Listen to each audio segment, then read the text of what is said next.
The United States just crossed a red line in Latin America. President Donald Trump says U.S. forces captured Venezuelan President Nicolás Maduro and his wife in a military operation after explosions ripped through Caracas, airports and military sites across Venezuela. Washington says this was law enforcement. Caracas calls it an imperial attack. Maduro has been indicted in New York on narco-terrorism charges. Trump followed months of U.S. airstrikes on alleged drug smuggling boats in the Caribbean, and weeks of threats of land strikes. Then, Russia stepped in. The Kremlin condemned the operation as illegal, warned against escalation, and demanded Venezuela's sovereignty be respected, offering to mediate between Washington and Caracas. But this isn't new. In Panama, the U.S. arrested Noriega. In Grenada, it crushed a Marxist government. In Nicaragua, it backed rebels for a decade. Now Venezuela joins the list. This isn't just about Maduro.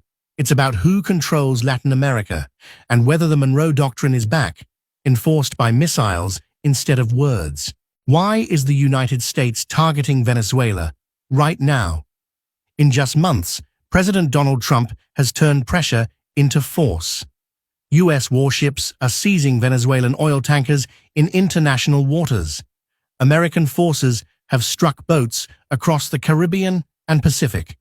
An aircraft carrier, the USS Gerald R. Ford, has been moved into the region. More than 15,000 U.S. troops are now deployed near Venezuela, the largest U.S. military buildup in the Caribbean in decades. Washington says this is about stopping drugs. Trump claims Venezuela is flooding America with narcotics and that President Nicolás Maduro leads a narco-terror network. The U.S. has charged Maduro with narco-terrorism, placed a $20 million bounty on his capture, and labeled his government a terrorist regime. But here's the problem.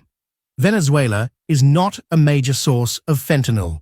Experts agree Mexico and Colombia dominate the drug trade, and the U.S. has shown no public evidence linking these attacks to drug shipments. So why Venezuela?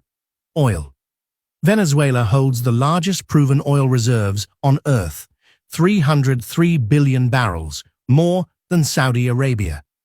Control over that supply reshapes global energy markets and weakens U.S. dependence on the Middle East. And Geopolitics, Venezuela is backed by China, Russia, Iran, and Cuba. Beijing and Moscow have poured billions into Caracas, repaid with oil. Russian weapons, Iranian networks, Chinese finance, all sitting in America's backyard. For Washington, choking Maduro means pushing rivals out of the Western Hemisphere.